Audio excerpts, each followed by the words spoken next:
자, 오늘 본문은 예수님께서 배를 타시고 다시 맞은편으로 가시니라는 말씀으로 시작하고 있습니다.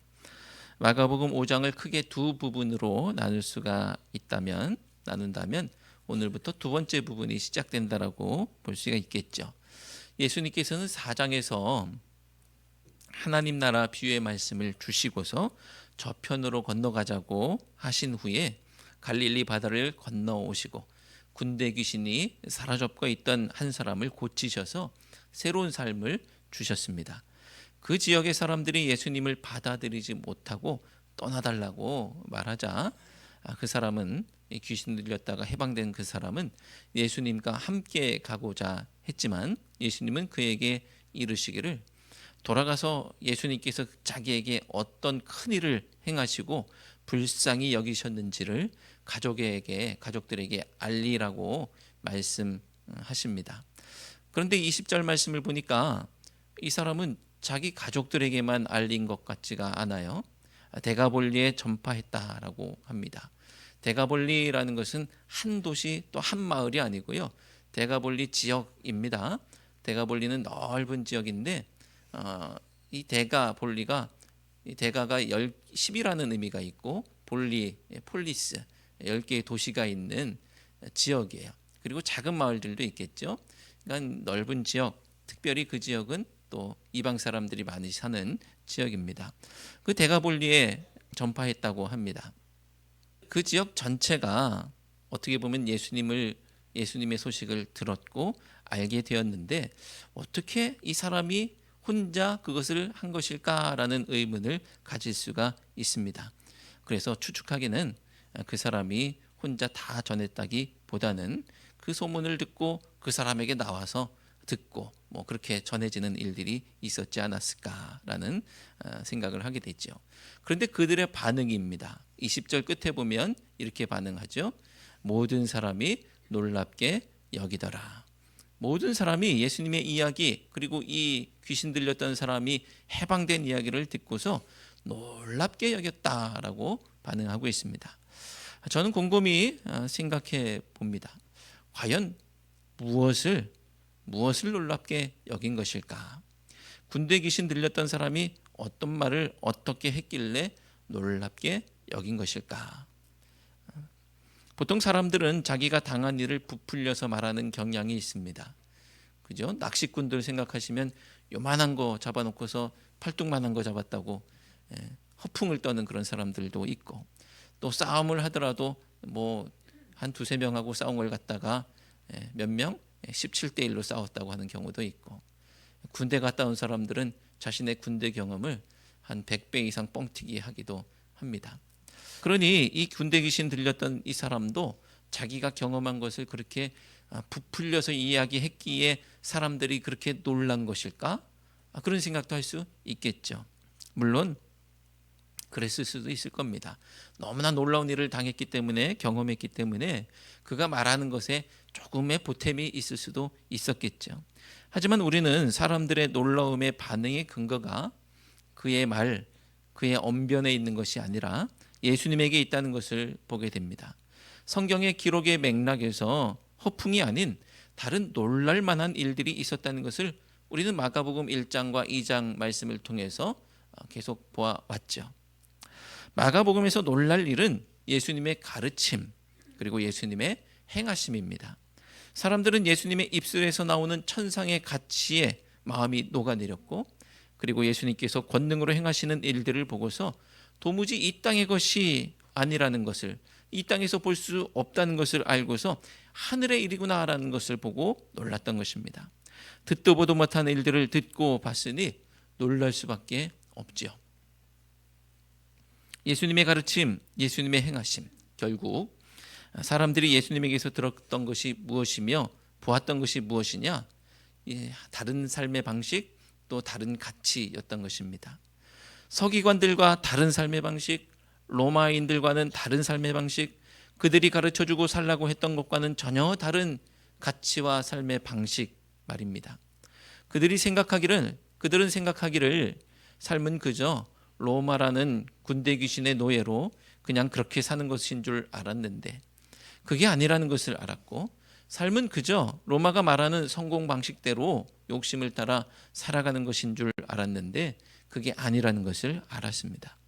사람들은 지금까지와는 다른 삶의 방식이 있다는 것에 깜짝 놀랄 수밖에 없었고, 그들이 추구해 오던 가치와는 전혀 다른 하늘의 것이 있다는 것에 깜짝 놀랐던 것이죠. 사랑하는 성도 여러분, 우리가 몸담고 있는 이 세상은 세상의 진리가 지배하는 곳입니다. 세상의 진리와 가치는 그들 나름의 삶을 우리에게 요청하고 있고 이렇게 저렇게 살라고 합니다. 그것이 정답이라고 합니다. 하지만 예수님은 그와는 다른 삶의 방식을 우리에게 보여주셨고 요청하시는 줄로 믿습니다. 세상의 진리가 아니라 우리가 깜짝 놀랄 영원한 하나님 나라의 진리와 가치를 우리에게 말씀하고 계시는 줄로 믿습니다. 예수님은 그것을 위해서 오셨고 우리에게 알려주기 위해서 마가복음을 우리에게 주신 줄로 믿습니다. 우리는 그 경계를 살고 있죠. 이 세상의 가치와 예수님의 가치, 그 경계를 살고 있습니다. 예수님께서 보여주신 하늘의 삶을 선택하고 그 경계에서 잘못된 길로 빠져 넘어가는 것이 아니라 하늘의 길을 선택하고 살아가는 우리 모두가 되시기를 축원합니다.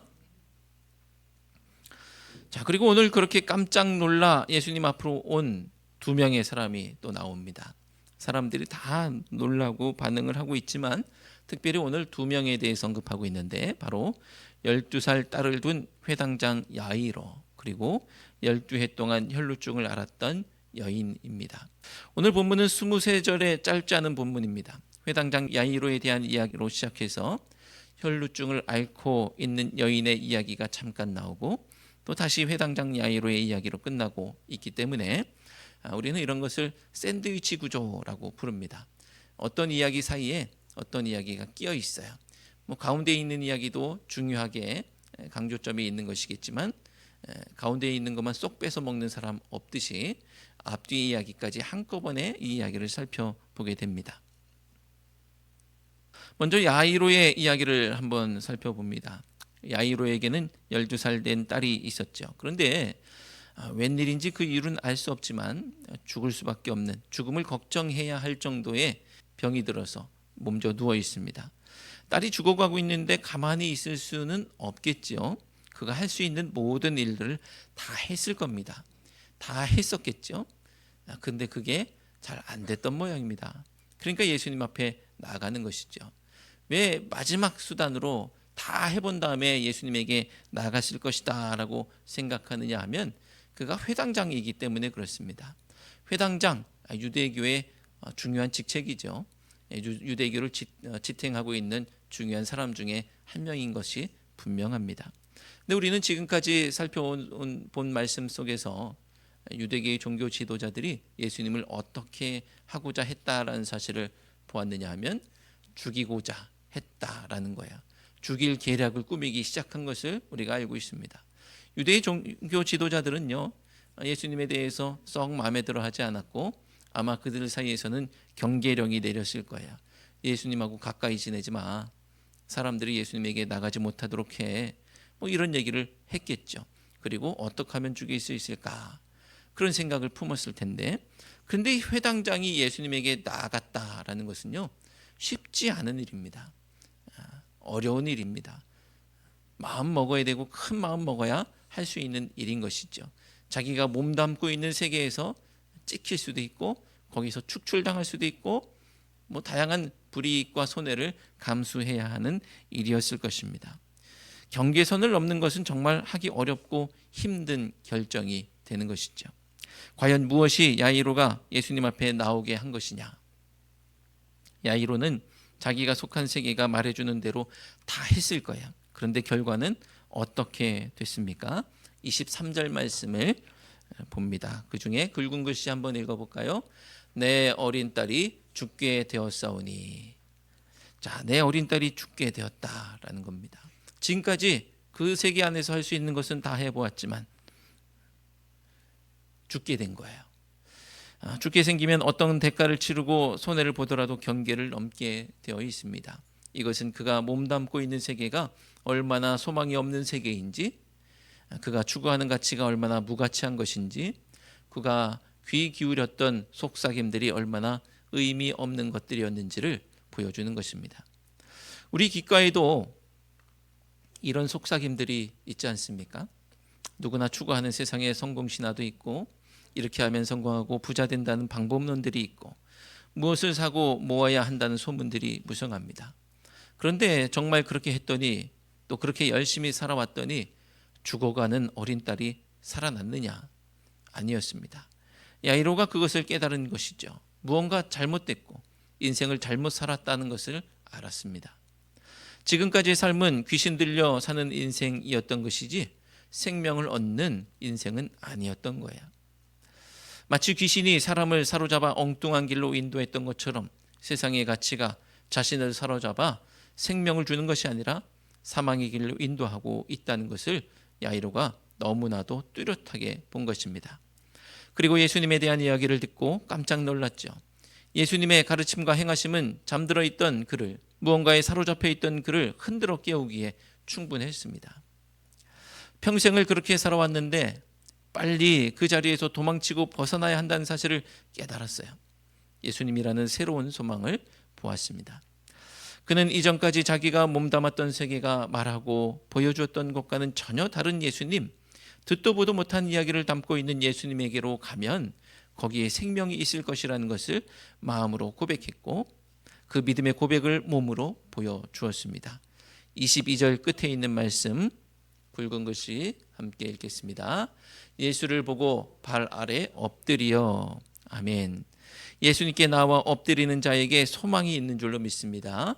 예수님께서 우리에게 생명을 주시고 새로운 삶을 주실 것이기 때문입니다. 12의 혈루증을 앓고 있는 여인의 이야기를 살펴봅니다. 이 여인이 어떤 병에 걸렸는지 우리는 알 수 없지만 12해 동안 하혈이 멈추지 않고 있습니다. 처음에는 곧 낫겠지 싶었겠지만 시간이 지나면서 이게 그렇게 간단한 문제가 아니라는 것을 깨달았겠죠. 여인은 문제를 해결하고자 나름 최선을 다했습니다. 이 사람 저 사람의 말을 들어봤을 테죠. 어떤 음식이 좋은지 그것도 다 먹어보고, 어떤 생활 습관이 중요한지 다 해보고 수소문 해보았을 것입니다. 그리고 용하다는 의사들은 다 찾아다녀 봤을 겁니다. 그렇게 12년 동안 의사들에게 괴롭힘을 당합니다. 하지만 그가 속한 세상이 시키는 대로 철저히 행했던 모습의 결론, 실망스럽기 그지없습니다. 26절이 그 모든 상황을 정리해 주죠. 26절 말씀을 함께 읽겠습니다. 많은 의사에게 많은 괴로움을 받았고 가진 것도 다 허비하였으되 아무 효험이 없고 도리어 더 중하여졌던 차에. 그가 속한 세상은 그를 괴롭힐 뿐이었습니다. 몇 년을 병으로 고생하면 얼마나 절박합니까?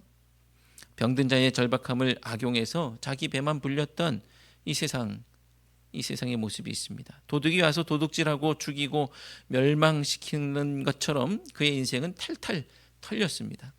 그가 생명처럼 여기고 따르던 가치와 신념은 아무 효험이 없었어요. 그리고 그의 상태는 더욱 중해졌죠. 하지만 도리어 더 중하여졌던 차에 이 여인은 예수님의 놀라운 소문을 듣고 예수님 앞으로 나왔습니다. 그가 가진 특수한 상황 때문에 야이로처럼 공개적으로 행하지는 못했지만 무리 가운데 끼어서 뒤로 와서 쥐도 새도 모르게 예수님의 옷에 손을 댔죠. 하지만 이것은 그렇게 쉬운 결정은 아니었습니다. 외간 남자에게 손을 대는 것, 그것도 부정한 상태로 남에게 손을 댄다는 것은 목숨을 거는 일입니다. 단지 자기가 병이 낫겠다는 믿음이 아니라 이것은 그냥 믿음이 아니에요. 병 낫겠거니 하는 기대, 그런 것들이 아닙니다. 이 세계에서 저 세계로 건너갈 만한 가치가 있다고 확신하는 그런 믿음, 모든 것을 걸고 움직일 만한 가치가 있다는 그것을 확신하는 믿음인 것입니다. 이 여인이 그렇게 행동했던 근거가 28절 말씀입니다.